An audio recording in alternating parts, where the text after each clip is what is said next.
آگے بڑھیں، آپ کو بتائیں کہ الیکشن کمیشن آف پاکستان نے پاکستان تحریک انصاف کے چیئرمین اور سابق وزیر اعظم عمران خان کو این اے 95 سے بطور رکن قومی اسمبلی ڈی نوٹیفائی کر دیا۔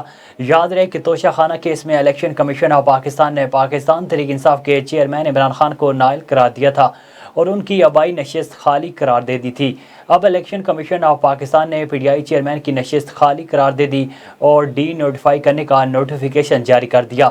دوسری جانب چیف الیکشن کمشنر سکندر سلطان راجہ کی زیر صدارت ہونے والے اجلاس میں ضمنی الیکشن کے دوران انتخابی اخراجات کی تفصیلات نہ بتانے پر عمران خان نے 6 نشستوں پر کامیابی کا نوٹیفیکیشن جاری نہیں کیا۔